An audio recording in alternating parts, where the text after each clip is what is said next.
It was early morning in Georgia. Long before daybreak, in a lone house at the edge of the forest, a boy lay awake with excitement, for this was to be an important day in his life. He had hardly slept the night before, but not his brother, Harry.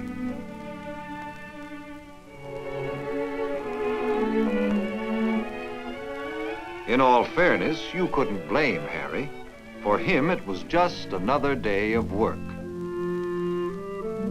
But for the boy, it was the first day of his vacation from school, and he was going to make the most of it.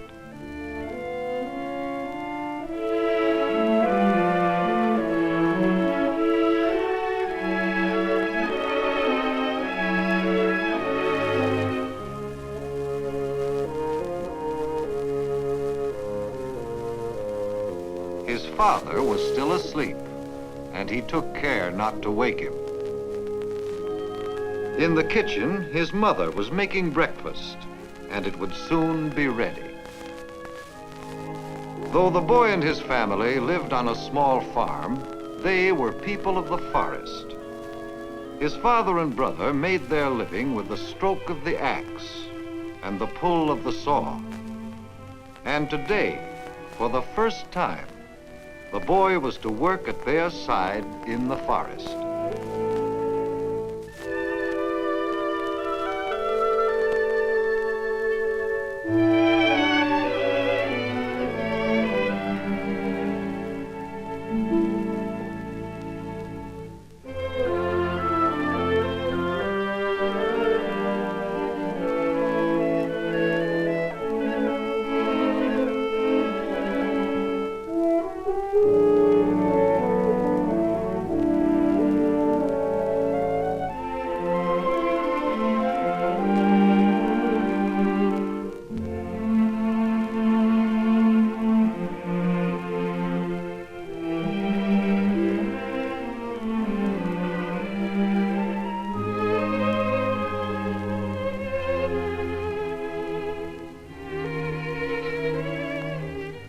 People often say, you're as old as you feel.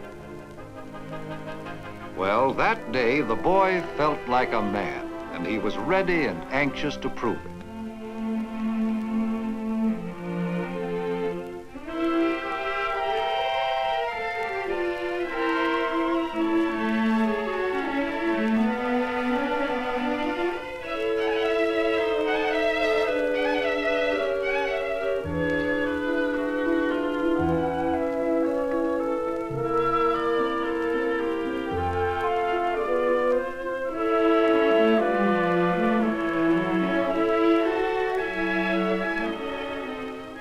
Yes, it felt good to the boy, having wonderful people for a family. His mother, Mamie, a gentle woman who gave loving care to her family. His father, Louis, a kind man who was as wise as he was strong. And his brother, Harry, who worked hard and said little.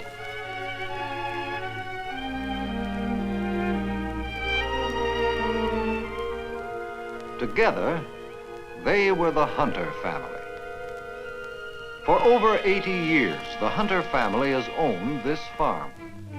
The boy's grandfather and his father before him cleared this land and planted cotton and tobacco. But ever since James's father was old enough to lift an axe, he had been a woodsman, cutting and hauling logs. His tools were the simple tools of the forest, the axe and the two-handled saw.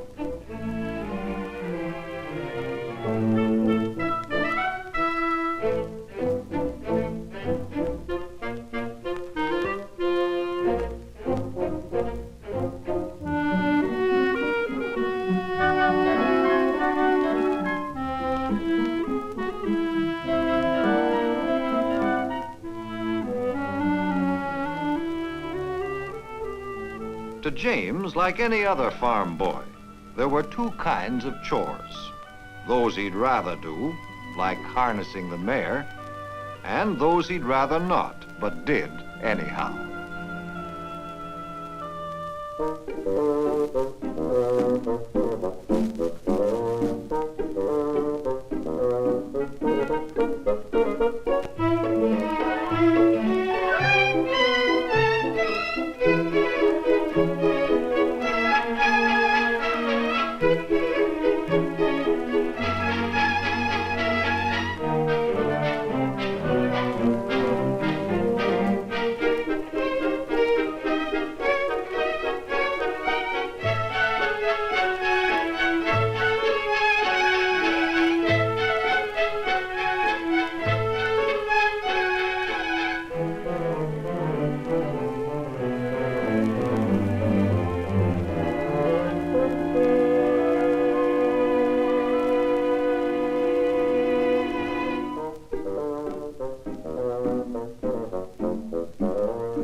The muscles he was so proud of were hardened at the pump handle and strengthened by the weight of water carried in a bucket.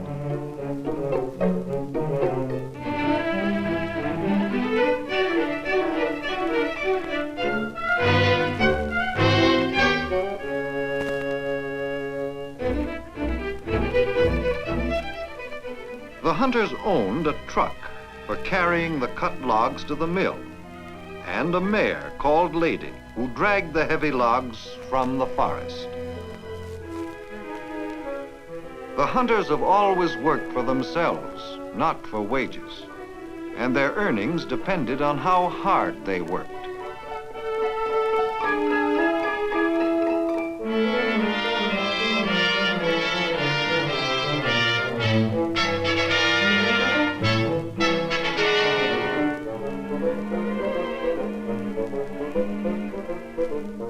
And so on this day that James would always remember, he and his father and his brother set out for the forest.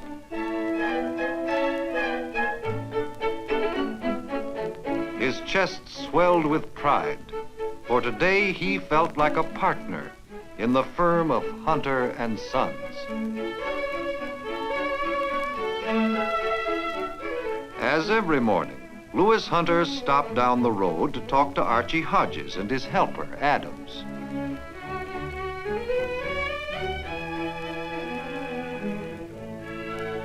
Like the boy's father, Mr. Hodges was a man of the forest.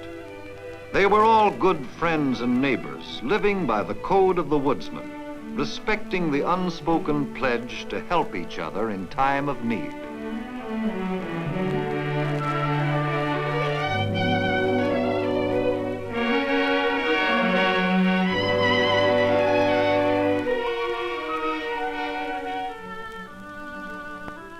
The Hunters and the Hodges cut timber in the heart of Georgia's 20 million acres of woodland. This land belongs to many people, and so the woodsman must pay each owner for the rights to cut trees on his land. It was a short trip to the tract of land where the Hunters had arranged to cut trees, but the Hodges had a little farther to go.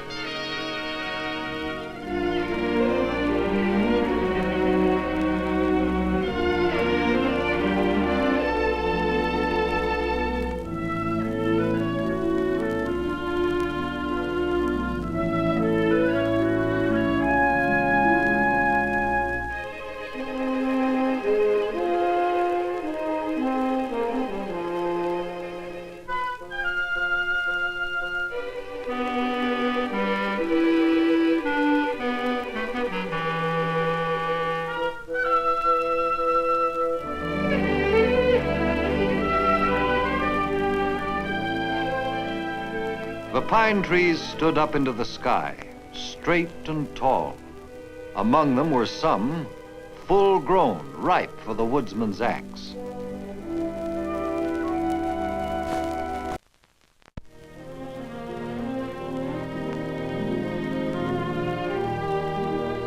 A tree was chosen. It was crippled in the direction it was to fall.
when this first tree lay on the ground was there work that a boy could do.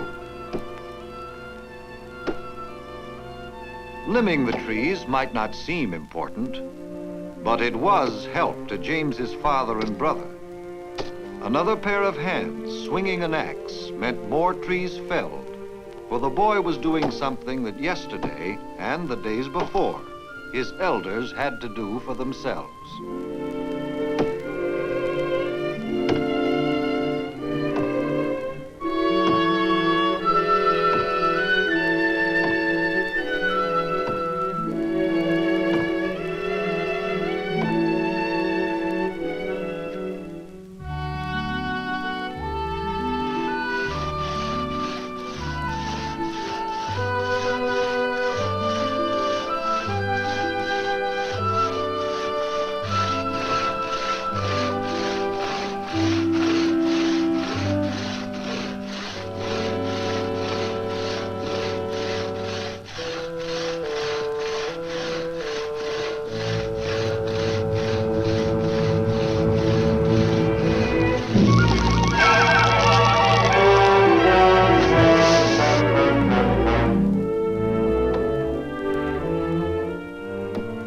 When a tree is down and its branches cut away, the woodsman's job is only half done. For a felled tree is worth nothing so long as it lies deep in the forest.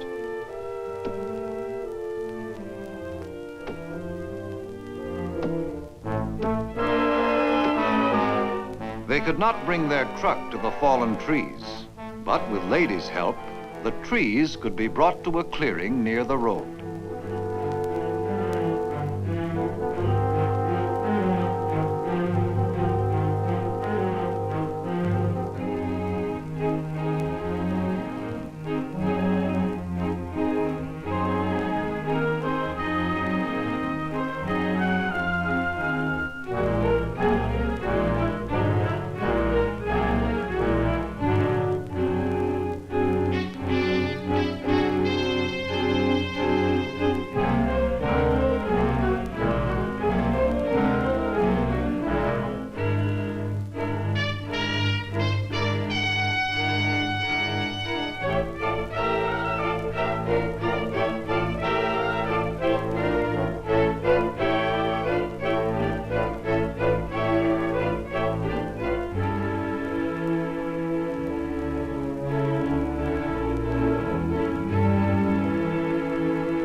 Then James was trusted with another job, that of measuring and marking the logs into 6-foot lengths.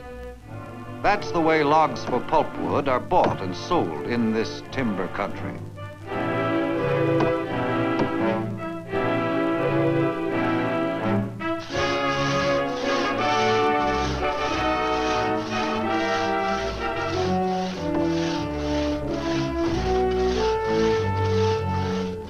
As he marked them, his father and Harry sawed them. The smell of fresh pitch running from the saw cut filled the air.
The load of logs was slowly taking shape when they heard a truck coming down the road.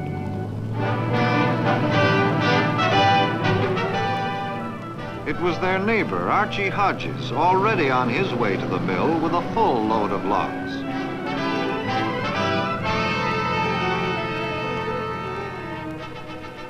James asked his father if he could visit the Hodges to watch all his mechanical equipment cutting logs.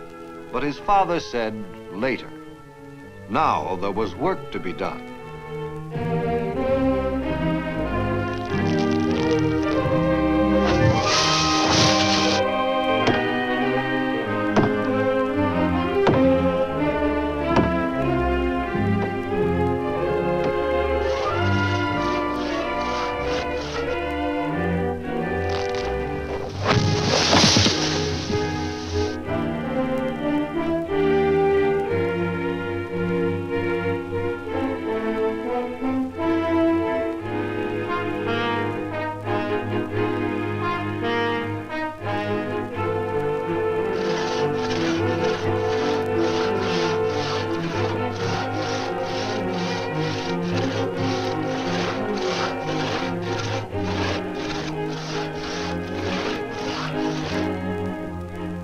Only at high noon, when the hot summer sun beat down from the sky, did the hunters stop working.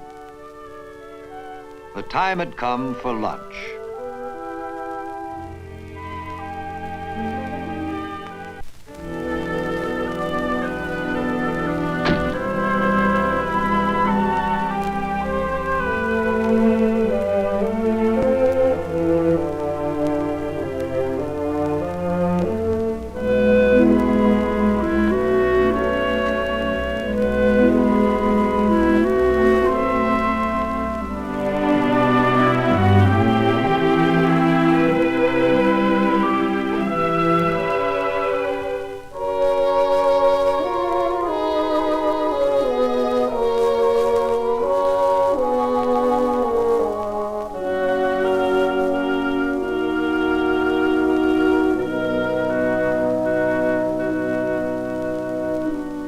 The hunters ate, but didn't say very much. Father Hunter paid a feeble compliment to Mamie's lunch, but he didn't make James smile. James was in no mood for jokes, for there was something else on the boy's mind.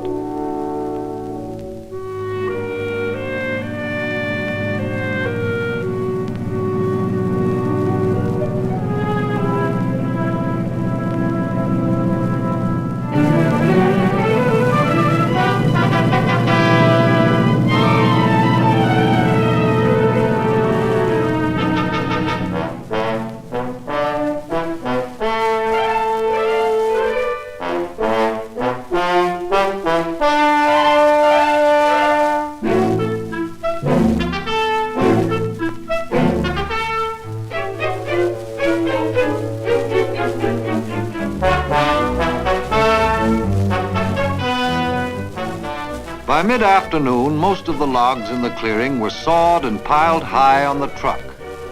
Yet there was room for half again as many logs.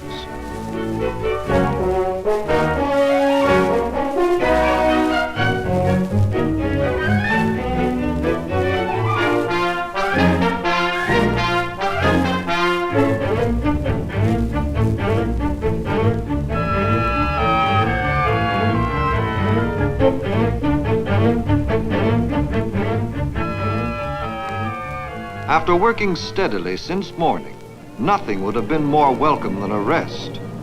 But then Archie Hodges came back down the road with another full load.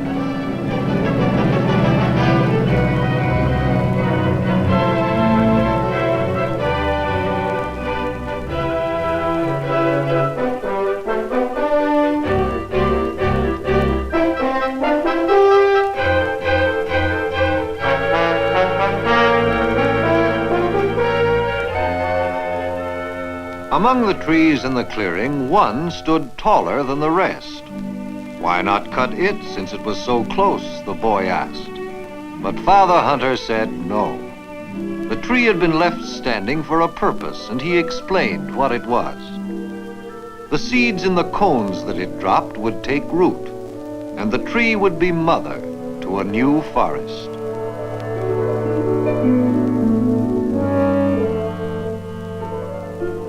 But there were other trees, older and sturdier, ready to be cut.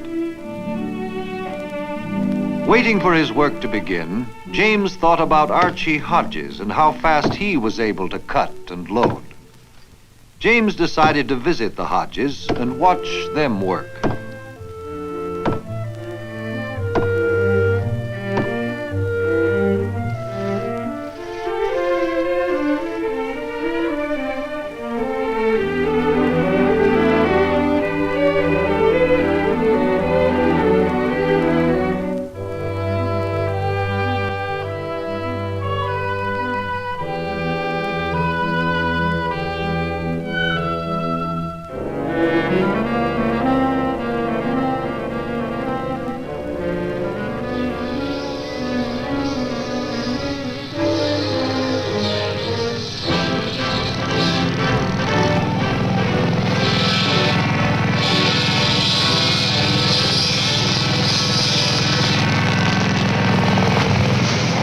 James watched Archie's helper Adams use the power saw.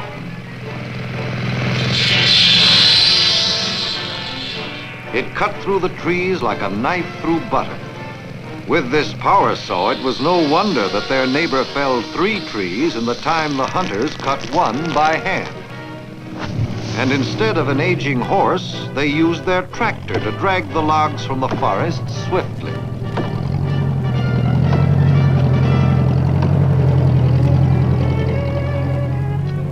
Hodges' son, Donald, saw James and came over to talk. Both of them tried to act like grown-up men of the forest.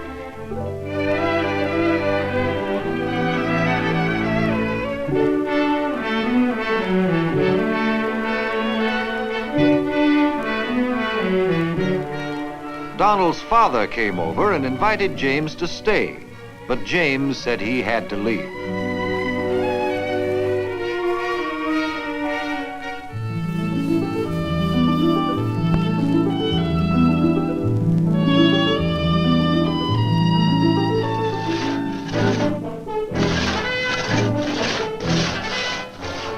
Father Hunter and Harry were working just as he had left them. Bent low, the sweat running. The saw gnawing at the tree with a slow, steady snarl. Not at all like the power saw.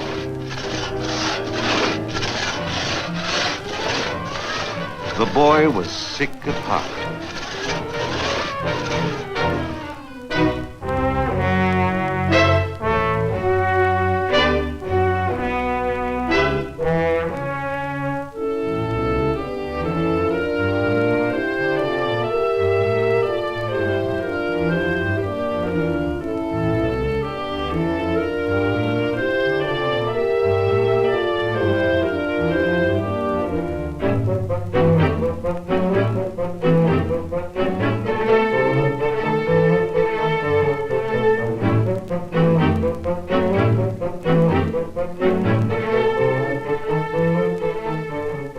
The day's work in the forest was finally done. But the best time of day was yet to come, at least for the boy. For the first time, James was going to accompany his father inside the great mill which bought their logs.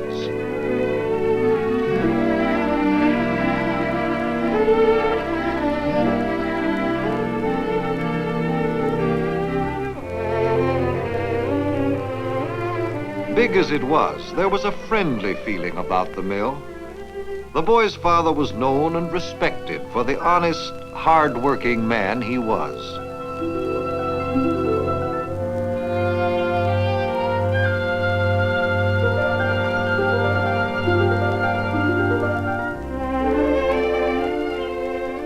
The day's labor was carefully measured and a record made.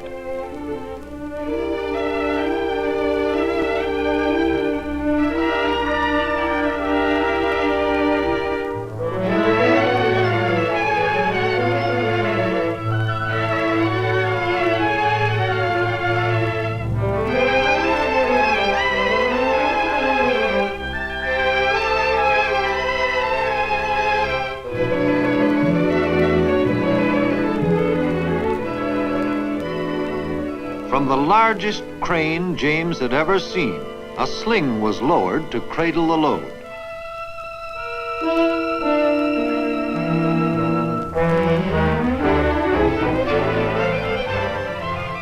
In a moment, the logs were up and away, and all there was to show for a day of sweat and toil was a piece of paper folded away in Father Hunter's pocket.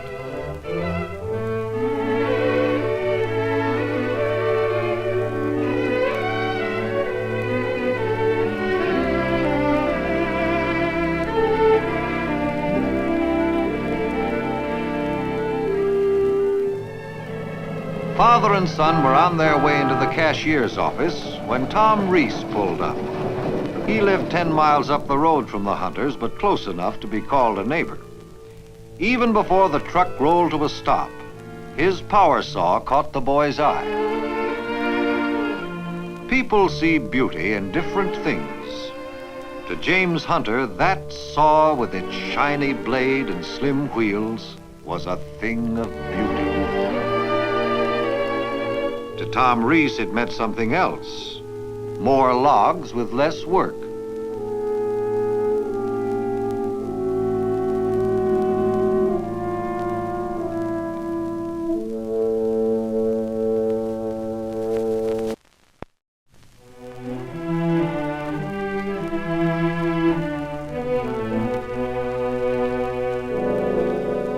Archie Hodges was paid for 3 loads of wood.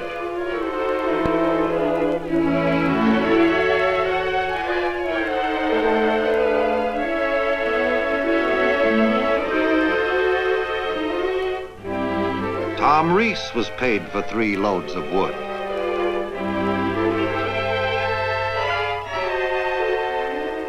But the Hunters, who had worked harder than the rest, received 1/3 as much pay.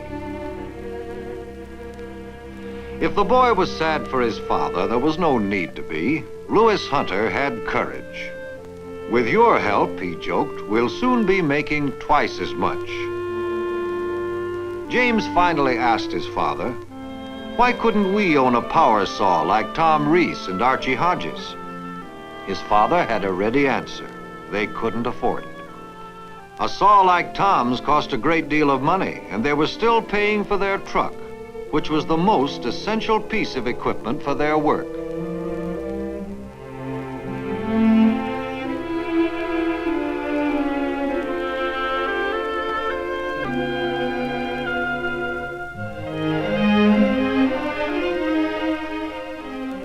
On the way home, James tried to think how they could save enough money to pay cash for the saw.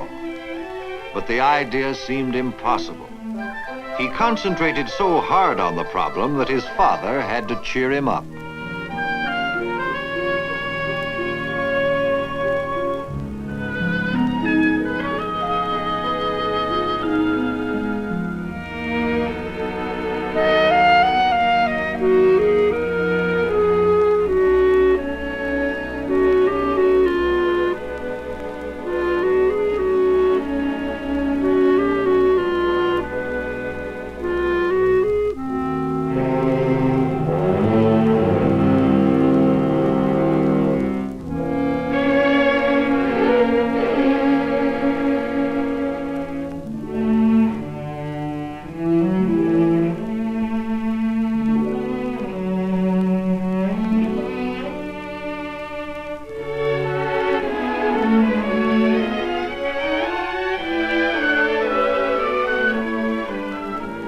James didn't know it, but he had planted a seed in his father's mind.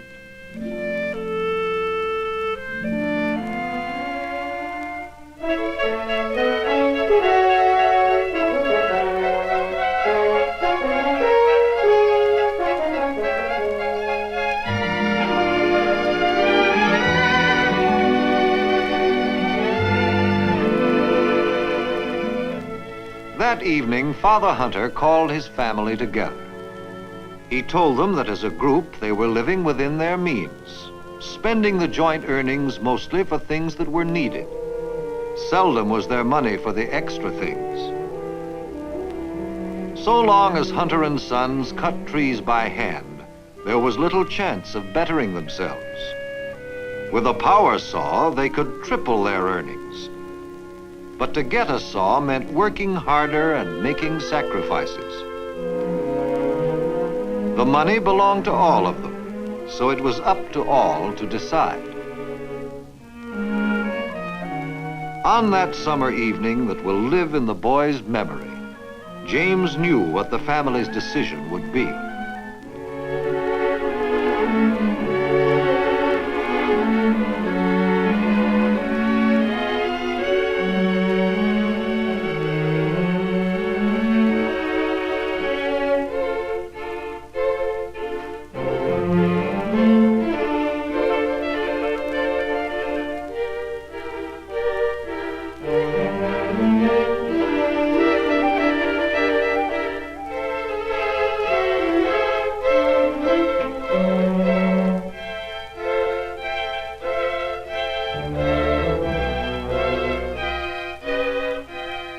With his homemade bank, the Hunter Fund to buy a saw was started, and James, self-appointed keeper of the fund, made the collection.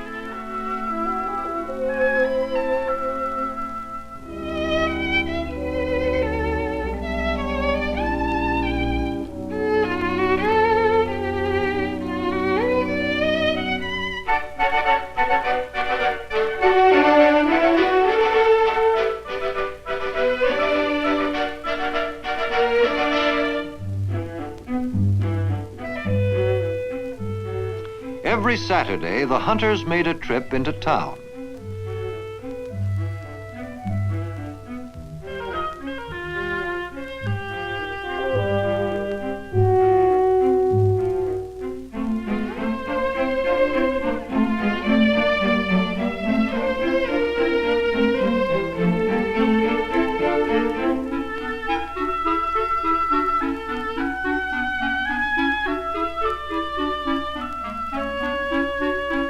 The road took them by the Reeses, their distant neighbors.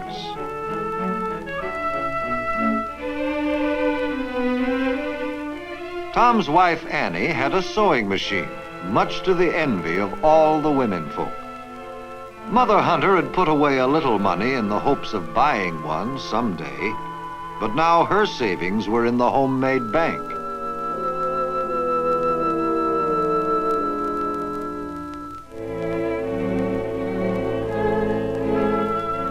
At the end of the road was the town where the hunters bought their supplies and met their friends.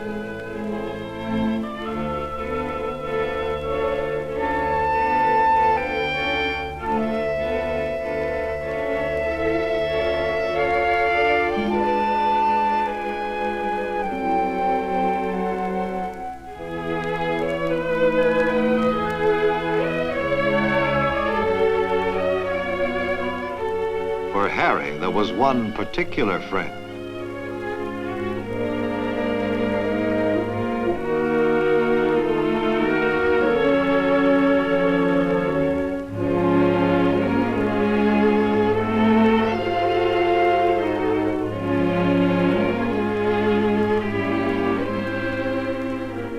Yes, it was difficult to put aside the desire to buy things only because the money was being saved for something else.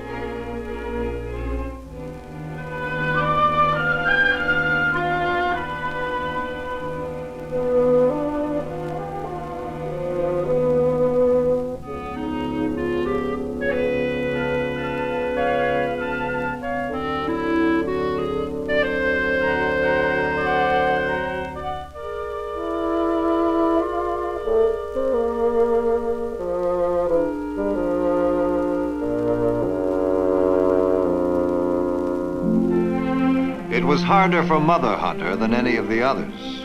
Her heart had been set on a sewing machine for a long, long time.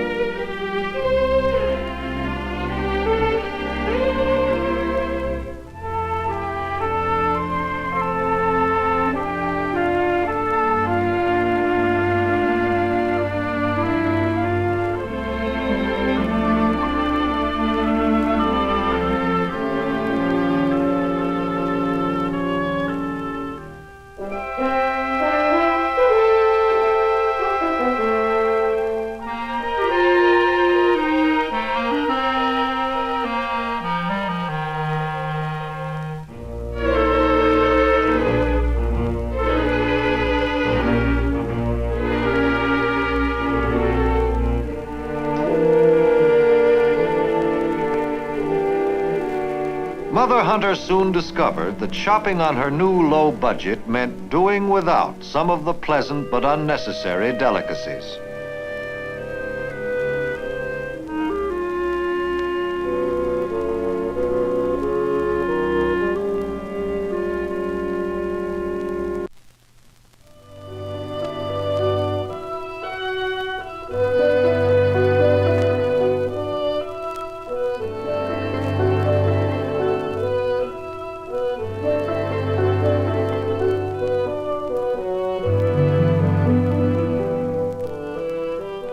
The hunters left town taking only what was needed. Not a cent was spent for anything they could do without.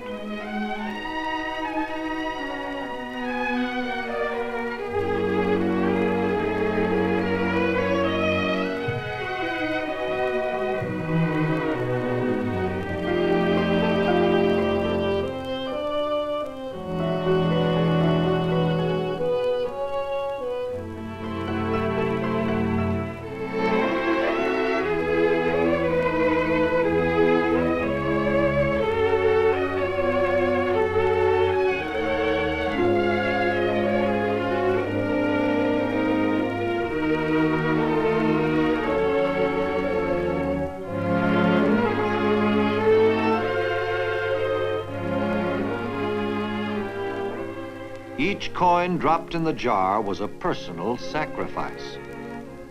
But it wasn't hard to make, because it was all being done for the common good of the family.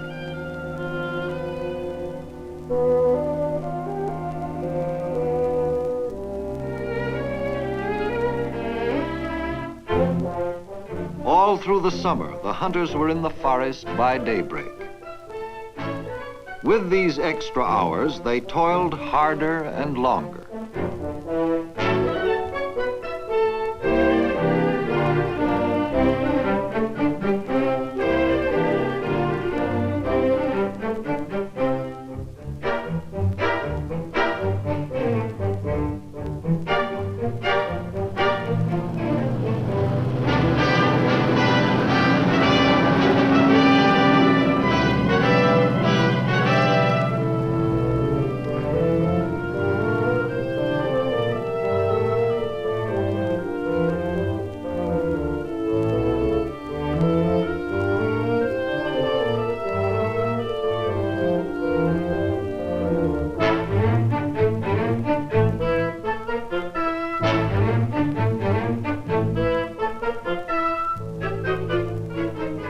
And so the full load that once was a day's work was finished and on the way to the mill by mid-afternoon.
From dawn until dusk, they kept at their task, doing 3 days' work in 2.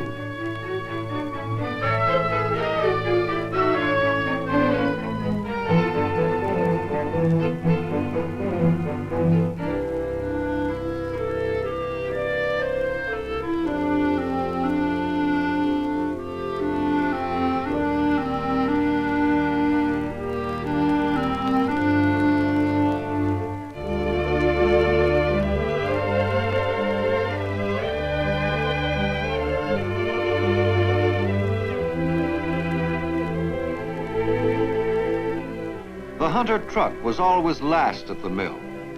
They became a familiar sight to the workers on their way home at closing time.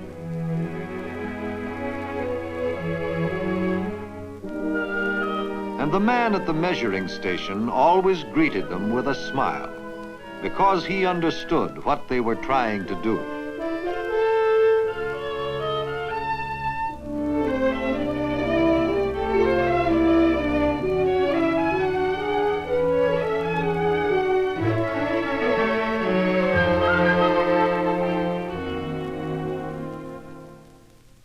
To the one on high, the hunters gave thanks for their daily bread. But to Mother Hunter went words of praise for making food that cost little taste good.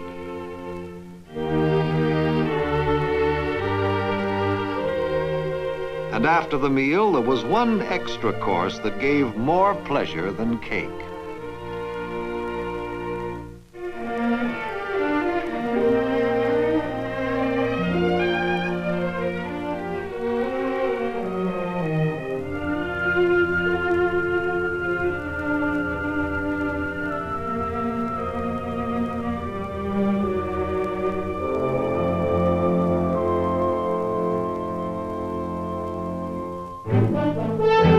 Day upon day, week upon week, hard work filled their lives.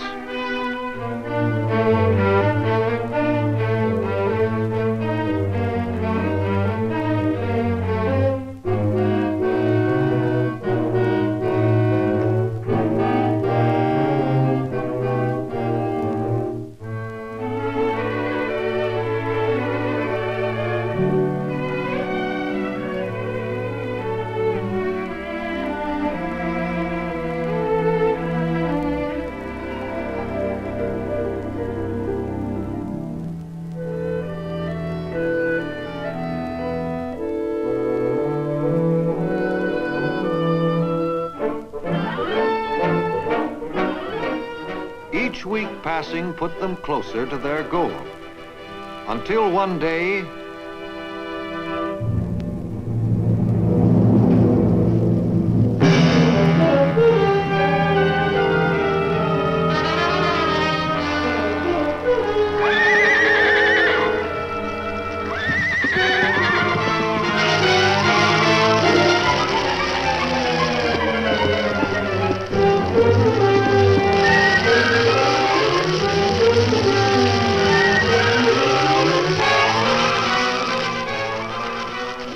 Hunter's first thought was to get the precious truck out of danger.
Father Hunter found it difficult to find words to express the gratitude in his heart.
Though they had saved their truck, they still had suffered a loss. Many logs that would have meant money at the mill were charred and worthless.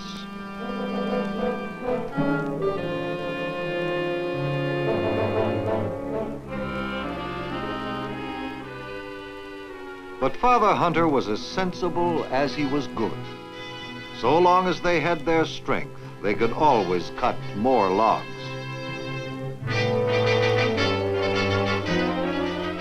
And this they did.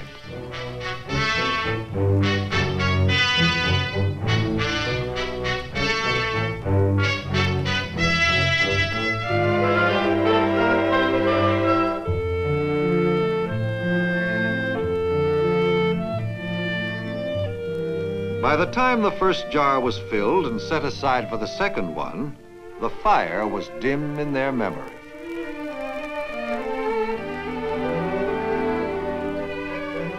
It was cotton picking time, and this year the little farm had given a bumper crop. The hunters had watched over it like a proud hen caring for its chicks.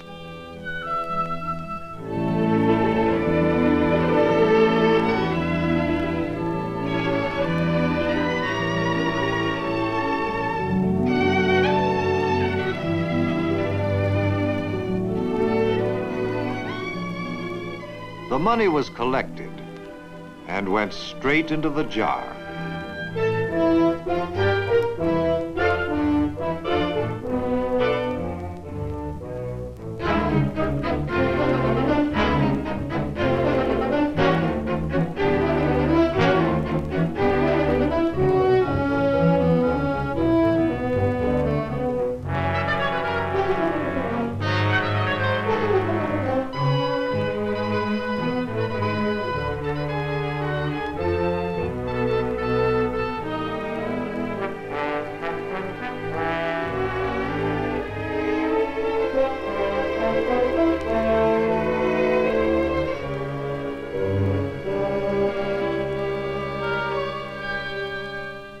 It had been long in coming, but finally the day arrived when the records James had been keeping showed they had reached their goal.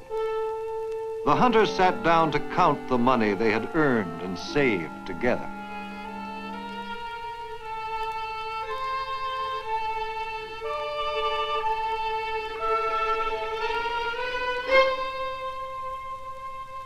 As keeper of the Hunter Fund to buy a saw, James was given the honor of final addition.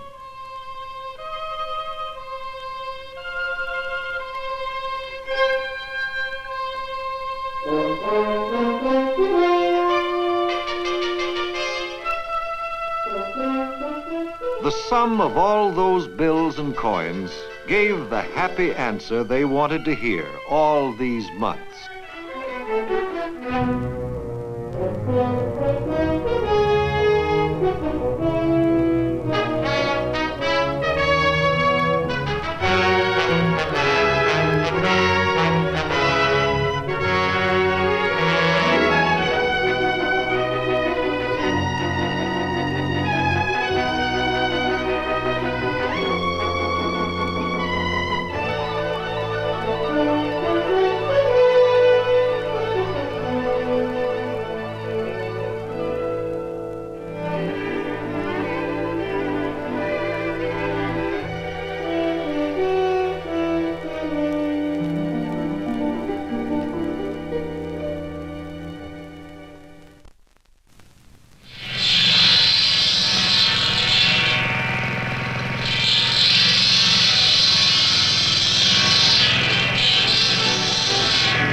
Yes, the saw was all they expected. The whine of its blade and the purr of its engine became music to their ears. The two-handled saw, long admired, was forgotten.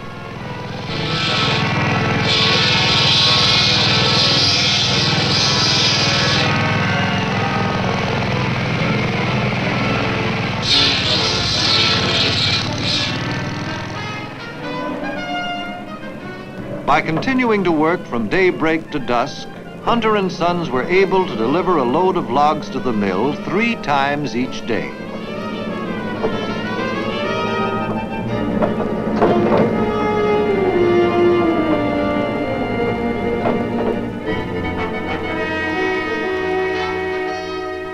And now, when Father Hunter turned in his slips, he received as much money for 1 day's work as he used to get for 3.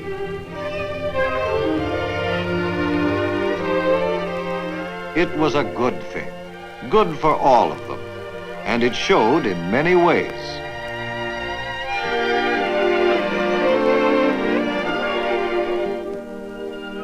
There was extra time and money for things they could never do before.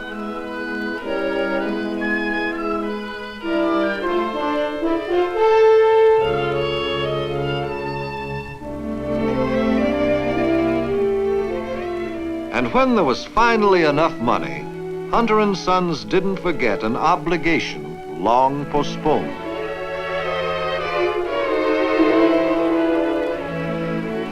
Mother Hunter, who had given so much, was at last to get what she wanted most.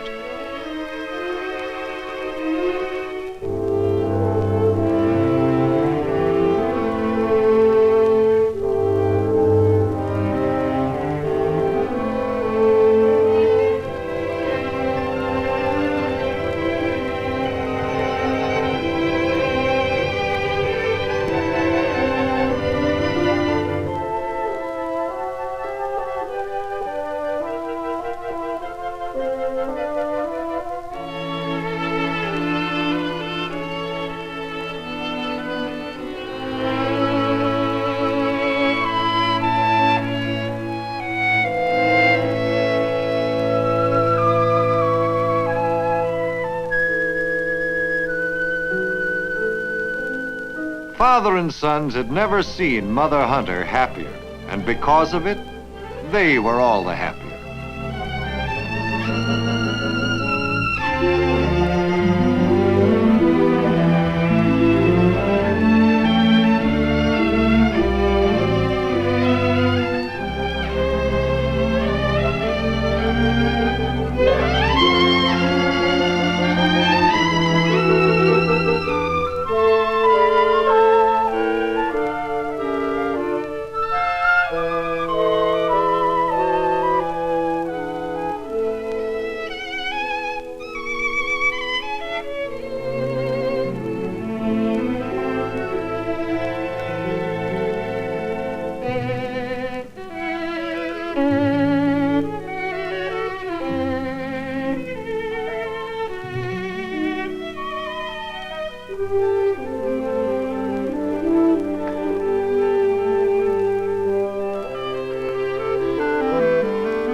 It may seem foolish to polish and caress a machine of rubber and steel, but not to the hunters. For them, the saw is a symbol of something warm and friendly. It had joined them together as a family so that they might better themselves. They are better not only because of the extra food and luxuries they are able to buy. They are better because in working for a common good, they have strengthened the family bond. For out of their achievement was born a new love, a deep affection, and a greater respect for one another.